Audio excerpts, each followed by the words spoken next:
Hey everybody, this episode of the Screaming Dads podcast is brought to you by Pop Life and summerofgiveaways.com.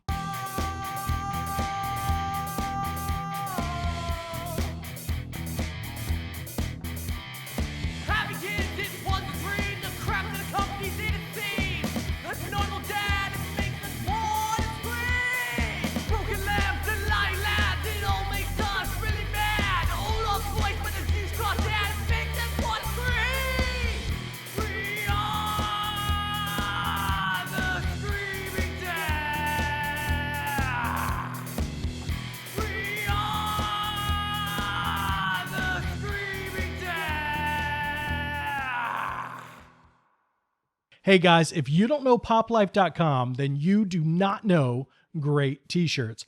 Pop Life designs and delivers the best dad shirts on the market. Now they have a great shirt that I'm going to get because in 2 months, my wife is going to be delivering our 4th child. I'm screaming on Screaming Dads about this. And I am going to be in the delivery room wearing a shirt that says, I make adorable babies. Now, if you're only listening to the audio podcast, then you don't understand how much of a farce that is. But if you're watching the video podcast, I appreciate you just playing along. You can see some of the great t-shirt designs flashing up next to my head if you are watching the video podcast. Frankly, you've just got to check out poplife.com. That's POPLYFE.com. They are also a member of summerofgiveaways.com, along with us at screamingdadsandplaiddadblog.com. So go to summerofgiveaways.com and register to win your own free Pop Life shirt. It doesn't get any better than that. You can try out Pop Life by winning a free Pop Life shirt. So go to summerofgiveaways.com, and for an extra chance to win, go to plaiddadblog.com, enter your email address, and you will be registered to win not only a Pop Life shirt, but one of our great prizes. So check out poplife.com. And as always, thank you for checking out our sponsors, and thank you for listening to screamingdads.com. Now let's get ready to scream. Hey guys, thank you for joining us for what I'm going to call episode 8 of the Screaming Daddy podcast, if we haven't already swapped out 7 and 8 in the recording. And we appreciate you coming. How are you doing, Aaron? I'm wonderful. I didn't realize I was so wonderful that I ended up on your shirt there. Look at that. Yeah, we'll get to that. That guy looks sweet. We will get to that in a minute, sir. So thank you for joining us. If it's your first time to the Screaming Dads podcast, we basically have 3 segments. We Scream, where we just scream about something that's driving us nuts, being a dad this past week. Then we have a You Scream segment where we talk to another dad. Sometimes it's a dad podcaster or a blogger. Sometimes it's just another dad I know. And we've had some meaningful conversations with some dads. One of the guys talked about how his wife got diagnosed with cancer and how they worked their way through that. It's just some really awesome conversations that we have with other dads. Then we have our I Scream segment. Now, if you watched what I think will be our last episode, we talked about how we are not talking about food anymore on the Screaming Dads podcast. It's just too easy. It's too much of a part of our lives. Yeah. And we have a problem. We do. But the ice cream segment, we always talk about food on the Screaming Dads podcast, because ice cream is where we talk about something like ice cream that we jump into to forget our problems and our screams. And that's going to stick with the podcast forever. Even if we lost weight and we're skinny. Still. Never going to happen. Never. Yeah, then we'll be ice creaming about asparagus. Oh, I had the best plate of asparagus the other day. You know what I had? Great. I had 5 pounds of chocolate. Dark chocolate's healthy. We're not talking about food. Dark chocolate's healthy. All right. So anyway, what are you screaming about this week, Aaron? All right. So we decided the other night to have a game night with the youngins, and it was fun. We played this game called Headbands. It's produced by Disney, who sells everything to your children. And what it is you put a headband on. It's got some Mickey Mouse ears. And what it is, you have a pile of cards with either people or animals or things from different Disney movies or TV shows. Okay. And you just put it up there, and it's like 20 questions. You ask questions, and your competitors... Yeah, it's Who Am I or whatever. Yeah, there's lots of like different names for that game. So we play that because my youngest daughter wanted to play it, and so we did. And who should win? This guy, because I'm awesome. And as soon as we finished, What does my youngest child want to do? She didn't win. The apocalypse decides to erupt right How old is she again? She is 5, really closer to 6. 5 going on douchebag. Yeah, exactly. And she's like, what's wrong, Layla? I didn't win. I never win at anything. And we're like, chill. I'm the only one that won. Nobody else won. And you don't see us crying. Well, I never win. So. Yeah, that's why we play against you. You suck. Exactly. You know what she doesn't suck at? What? Monopoly. Old school Monopoly. To me, the greatest board game ever invented by humans or aliens or otherwise. And so she wanted to play. And of course, being a homeschool dad, that's a great opportunity to teach about real estate and math. But it was fun. And so we start... Donald Trump? Yeah. Donald Trump. Yeah, it was huge. Topical discussion. All right, go ahead. So as we start playing... I mean, she's landing on everything. And this child, we're going to have to be careful because she is just greedy. Right. She will buy everything. And she bought everything. Got down to like $6. And so the game progresses. And when we finally finished up, we put an hour time limit on it. She had destroyed all of us, like by $1,000 to the next, closest competitor. And so we're like, all right, we're finished. Who won? And I told her she won. And it's like, yes, I won. Ah. So why do I scream about this? Well, that's probably all she wants to play now, but I haven't said a word about it. I scream about it because I remember being like that as a kid. And I think every kid whose family has played a game who has lost has felt that absolute horrible feeling of, I just lost. The world is going to end. And I remember whining about it a little bit. I might have cried a time or two, but I never melted down about it. And it just got me thinking a lot about how, man, we live in a culture where, dude, we're just pampering the daylights out of our kids when it comes to competition, when it comes to sports. And man, we've got, when we were Little League just took place for a couple of months in the summer? Yeah, now it's year round. It's constantly. I mean, I know you're a big baseball fan, which, by the way, dude, your manager of your team just announced that he had lymphoma today and had to step down. So I know that's tough for everybody to think about. But, we remember pitchers just starting to have Tommy John surgery where they're removing ligaments and putting it in the elbow. Now kids like 12, 13, and 14 are having this surgery. Yeah, it's crazy. That didn't exist until the 80s. And so participation awards. Everybody gets a medal. Everybody's a winner. And the fact of the matter is that no, not everybody's a winner. Only the winner wins. Everybody else loses. And it's just a fact of freaking life. Yeah. I mean, we sound like old jerks saying this stuff, but I mean, it is true. Like it's pervasive stuff. Like my kid expects to win. I talked about it in the mini episode 6.5. You can check it out on screamingdads.com or plaiddeadblog.com. But I just installed a tetherball pole a couple weeks ago, and it's because I wanted to play tetherball with my kids. I liked playing tetherball because I was a fat kid, and that's a fat kid sport. But I also dominate my kids because I'm taller. But I sat my daughter down before we played the first game, and I said, look, you complain when you don't win stuff. The taller person usually wins. So your older brother's probably going to beat you most of the time. I'm going to beat you most of the time. You'll beat your little brother, though. So it'll all work out in the end. Yeah. And you have a little sister coming along the way. But chill out. Go into the game knowing you're going to lose and just try to get better at it and learn from it. And I just had that talk with her, and I said, and I don't want to have this conversation again. And how did it go? It went great. Outstanding. Because I prepped her. But I shouldn't have to. No. Oh my gosh. I shouldn't have to have that conversation. When we were kids, we just came home, we lost, and the dad was like, I'll still buy you an ice cream cone.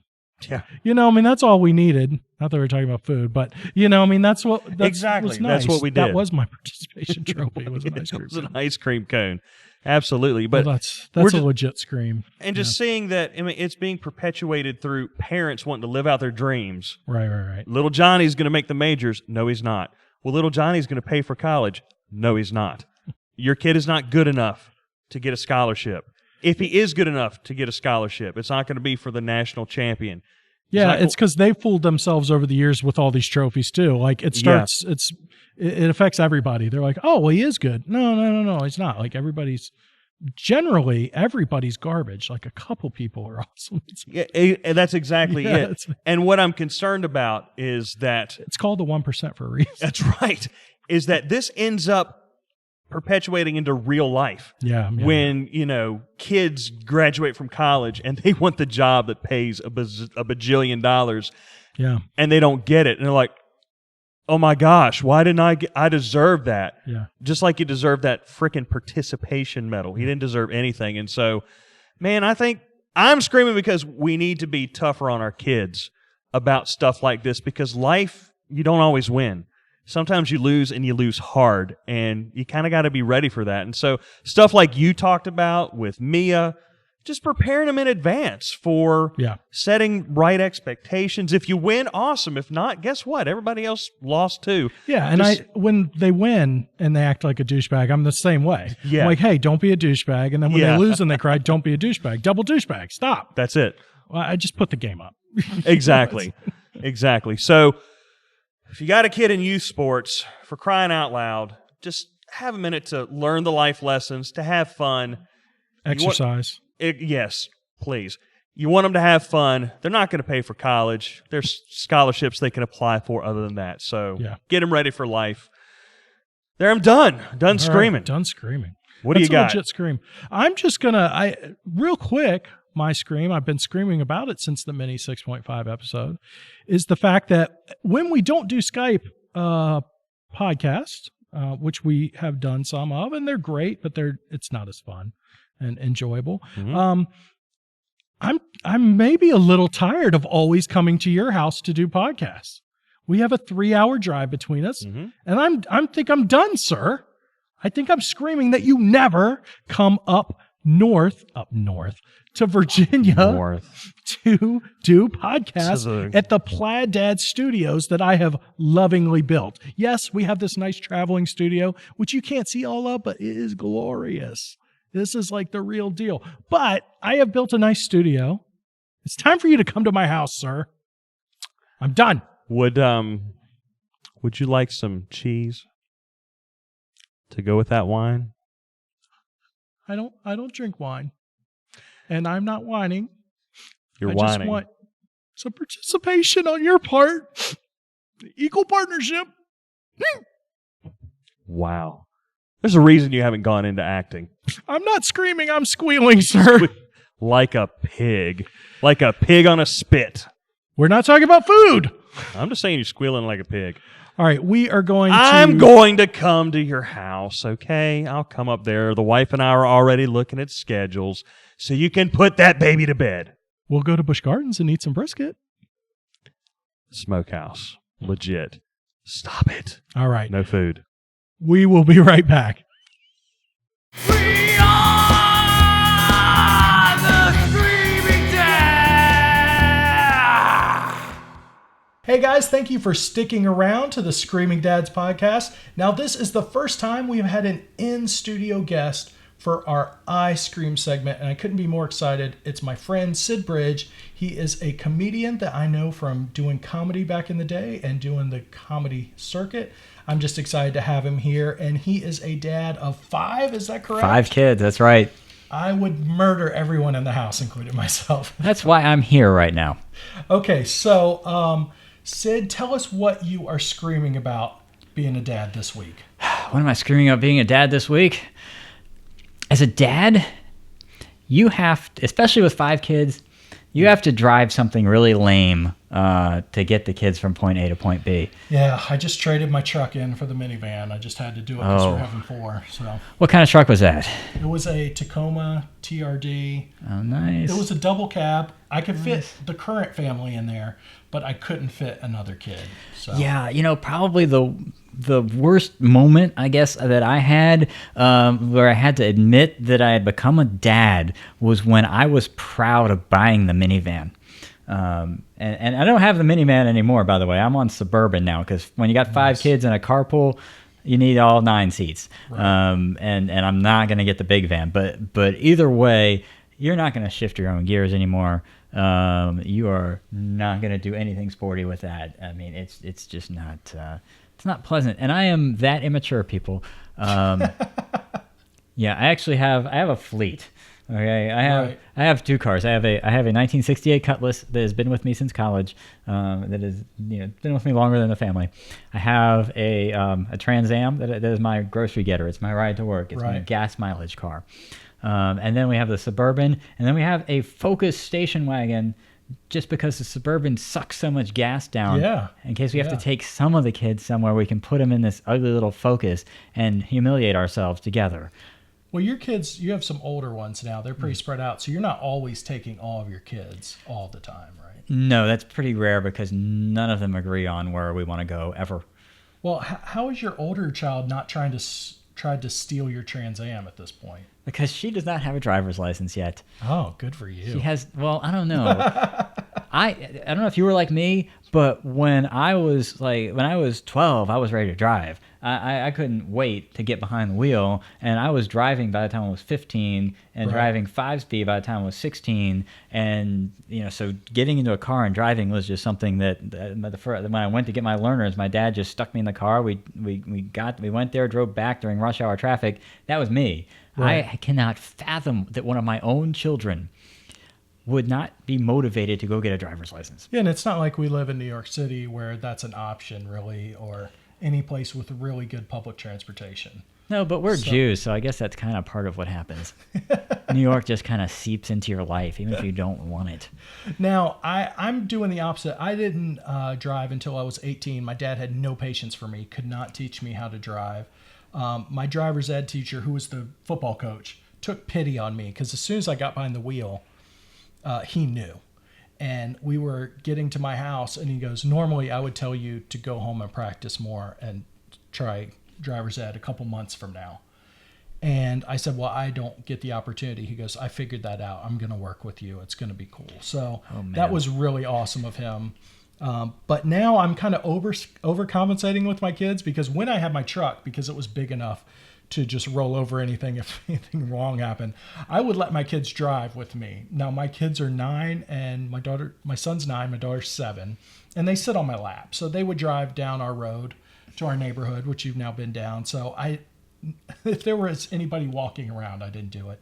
Or I would take them to parking lots. My first memory is sitting in my dad's lap in his 1970 Skylark convertible, steering it into the preschool parking lot. Yeah. But back then, nobody fussed about it. Nobody cared. Yeah. If I tried to do that with the kids, my wife would kill me. I do that now. Oh, my wife tried to kill me, but it's all right. My kids, I was driving around my neighborhood, and now this is where I get a little flack. I also sit my 2-year-old on my lap, and and he's the better driver out of the 3 of them.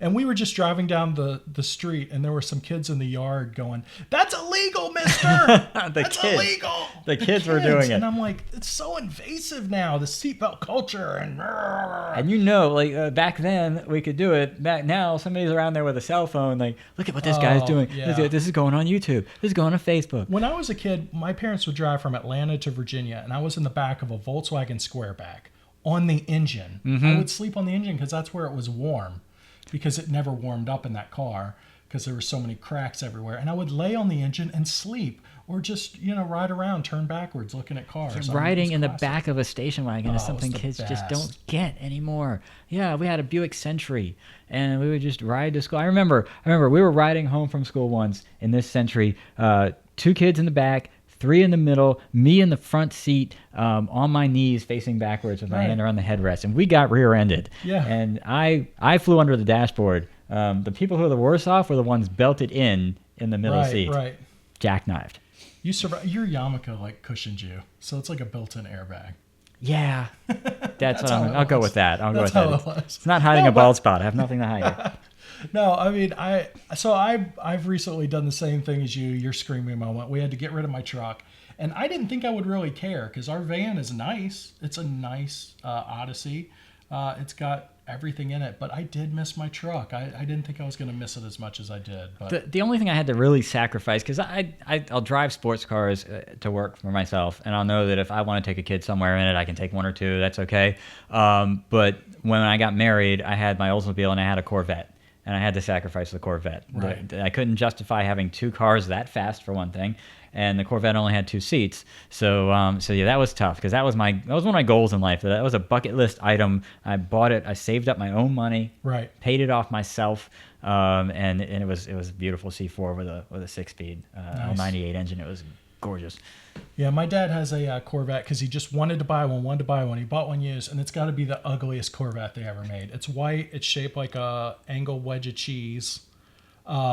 And it's the red interior in it is not a red in nature. It's just horrible. Now, this is going to impact our friendship. What year Corvette do you consider the ugliest one here? What year are we talking about? I don't know what year his is. It's an 80s. So I'm not sure what it is, but it's horrible looking. It looks like they were trying to copy a Ferrari, and it's literally just a triangle with a hole in the middle for people to sit in, and the worst colored interior ever. Okay, now I'll agree that they put some ugly interiors in them, but I believe that the C4, the early 80s one, was one of the best looking Corvettes they made.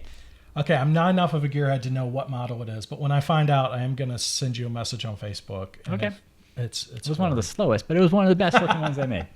All right, so I just want to thank Sid for coming on the Screaming Dads podcast and screaming about having to get rid of his car. I know a lot of you dads have run into that same problem. Now, Sid, where are the websites that people can find you? I know you have a podcast and some shows that you do. Right. I have a podcast called Reels and Wheels. That's one to talk about cars partly. It is a movie car podcast. So if there's a movie featuring a car, it's on it. You can find us everywhere at Reels and Wheels, or just look us up on iTunes or Stitcher.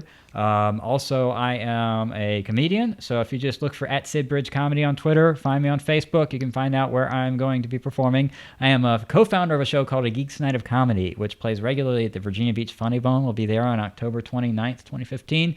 It is an amazing show if you're a geek. Yeah, and you do comic book shows as well, right? Yeah, we go to conventions. We frequently do Tidewater Comic Con, big supporters of that one, ROFCon, and we've been out of town to Awesome Con. We go all over. And also we've been to clubs in places like Orlando. They want to send us to Syracuse. Yeah. It's a great gig. That's super.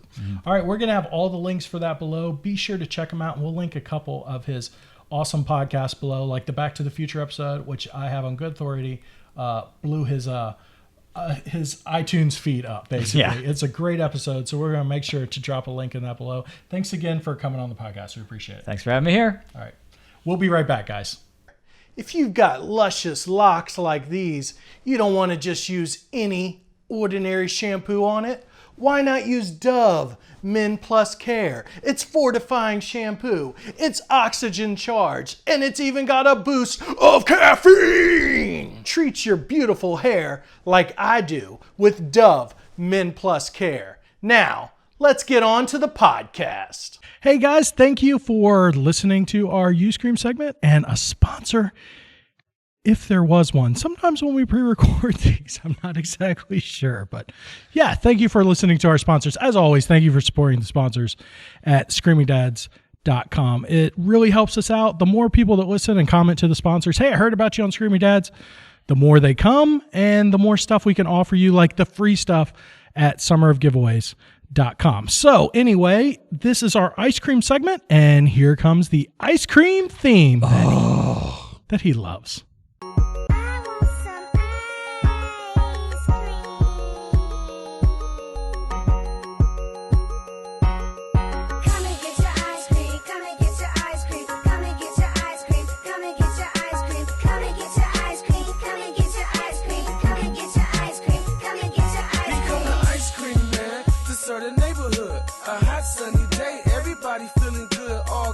Outside when he roll in the ride, a big blue van with a penguin on the side. Kids fiend for a pop. Still loving that ice cream theme? I hate you right now. I know it's going to come around, and one day you're going to love that thing. You're going to request that I sing it at your funeral. I want you to sing it right now. I think we've had enough. So our ice cream segment is a co-segment this week. Normally we talk about one thing that we kind of delved into to forget about our problems. Now, disclaimer, we didn't dive into alcohol to forget about our problems. No, That's going to be a little bit weird. We have nothing against booze. Neither one of us. Aaron doesn't. I don't. I just do not drink alcohol. I'm like a special occasion guy. Like in the summer on vacation, I'll have a glass of Coke with a splash of cherry rum. That's about it.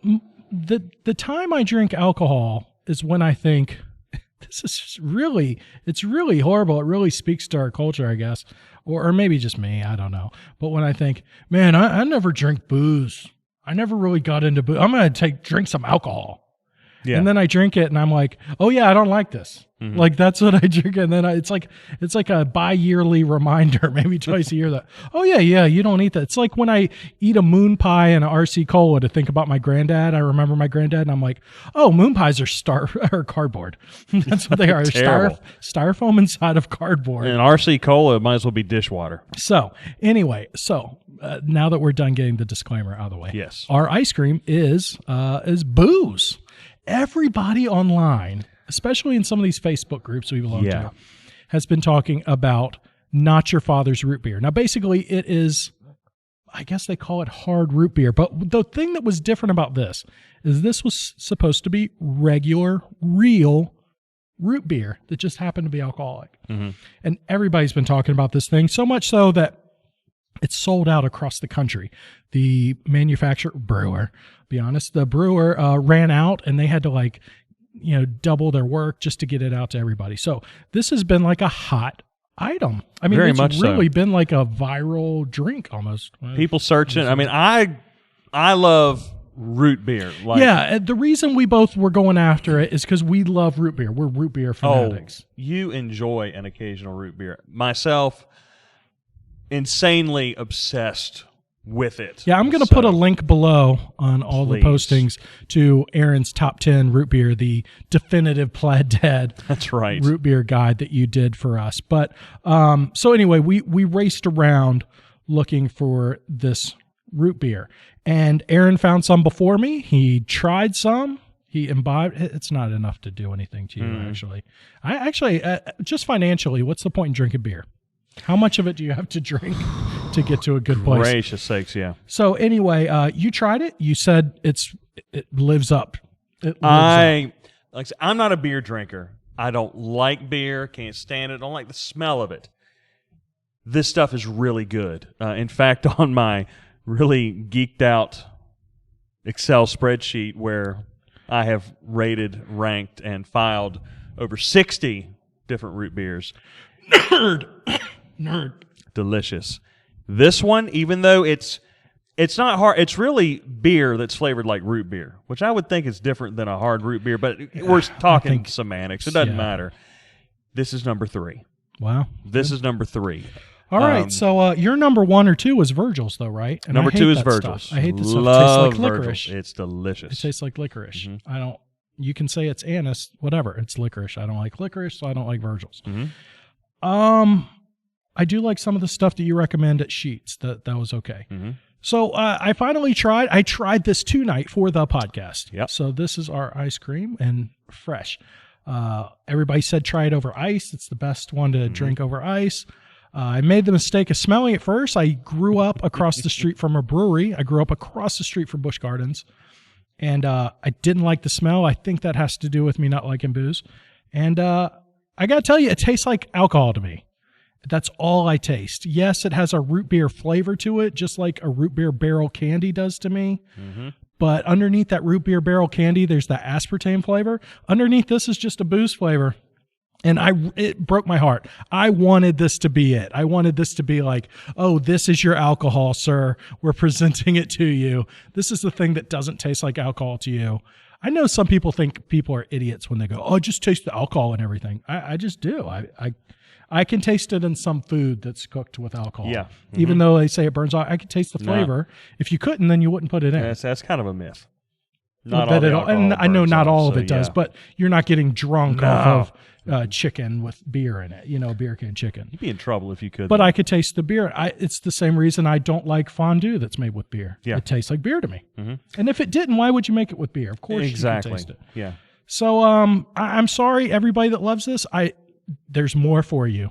Because if I had loved this, I would have bought tons of it in the hopes that I could finally be a man and chug a beer. But man, not your father's root beer, not Christian's root beer either. But there's the bottle, sir. You can. I love this stuff. It's really good.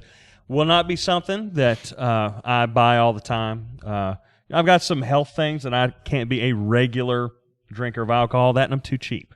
Yes, it's a money. Honestly, it's a money. If thing. it wasn't the alcohol thing for me, it'd be the money. It's just like smoking. Like I don't know how you do that with your money. Like, well, I'm not judging you. I just don't. I don't get it. And on a serious thing, we talk about like how we might be addicted to food. Yeah, we are. It would be the same thing with this for me. So this is an every once in a while thing, but to me, the root beer flavor in it, the root beer note balances out the bitterness of the ale. It's a nice combination. A lot of folks who are really, I'll just say it, they're snobbish about their beer. Yes. They don't like it. The root beer's too sweet. Fine, don't drink it, okay? Yeah, it tastes like syrup. I don't know what's the point in taking it. Well, some people don't like beer. And I really enjoy this stuff. It's really good. So there is some now available 2 minutes from my house, but like I said, every once in a while. I drove to 10 different stores, never found it, had you buy it in a different state so that when I saw you, we'd have it. Oh. And I hate it. That it makes me mad that I don't like it. Okay, so yeah, you said, get me a 6-pack. Yeah, I did. We were on vacation. The Food Lion there had just put a big stack of this stuff. They had just gotten it in. Went and bought a 6-pack for me. Tried it. It was great. You're like, get me some. The day we left, I'm like, we're going to leave early to avoid beach traffic. I drove 40 minutes to get 6 miles to pick you up. Yeah. A 6-pack of this. And I don't like it. And you hate it. Means it's going back in my fridge. Yeah, I mean, it kind of worked out for you. It worked out great for me. So now you can complain to yourself that you drove back for you. And now it's like 10 minutes from your house. 2 minutes from my house. So there you go. He hated it. I liked it. On a side note, we also tried Spretcher's hard root beer. Because you love Spretcher's root beer. I love their root beer. I hate their hard root beer. It's hardly root beer. That's what it should be called. It should be called hardly root beer. Spretcher's hardly root beer. Not a lot of root beer in that at all. So yeah, I mean, it neither tasted of root or root beer, just beer. Just with a little bit of something. I don't know what it was in there, but that's the stuff that's bad. 2 minutes from your house. Yes. And you can get loads of it. You were going to bring me like 2 4-packs. Thank you, sir, for not doing that. Yeah, thank goodness. My wife said, and the great thing is my wife was screaming at us about it because she walked into the place in one of her pregnancy T-shirts, which has like a little window with a baby face in it. And even though it was right as soon as you walk in the door, and they said that 3 out of 5 people chose that over this, which I would have at least liked this better than that. Mm-hmm. But everybody was judging her. She was getting the hard looks. This one guy just kept looking her up and down and, just looking at her, just the pregnant lady buying beer. She was very angry at us, but it was worth it to have this segment on the podcast. It sure was. I was like, who cares if you were drinking a couple hard root beers? She's like, oh, I was getting looks. I had to run out of there. Not to mention I left the kids in the car. Oh my gosh, if they would have only known that. Yeah. Breathing air. Oh my gosh. Mom forgot to leave the windows down. If it had been a dog in the car, she would have been arrested. So anyway, our ice cream is a double scream for me because I hated the thing that I wanted to like so much. But if you like it, find a place for it. It doesn't have much alcohol in it, face it. And it's got so little alcohol in it that I'm going to suggest you just find a really awesome root beer that tastes 100% like root beer. Yeah. It's actually cheaper. All right. That's right. Thank you for listening to the Screaming Dads podcast. And if you have one of these, think of us. Thank you for checking out our sponsors. Thank you for checking out screamingdads.com, the What Are We Watching podcast with my son, Carlin Jackson. His daughter has a podcast, Teen Nerd Talk, and our main site is plaiddadblog.com. We have tons of articles, videos, and look, just drop by one of them and watch and listen. You're going to love it. We're going to love you for it. Thank you for joining us. Cheers. Not really. Just click subscribe, dude. It's not that hard. This production is brought to you by the Plaid Dad Blog Podcast Network. For more information, visit plaiddadblog.com.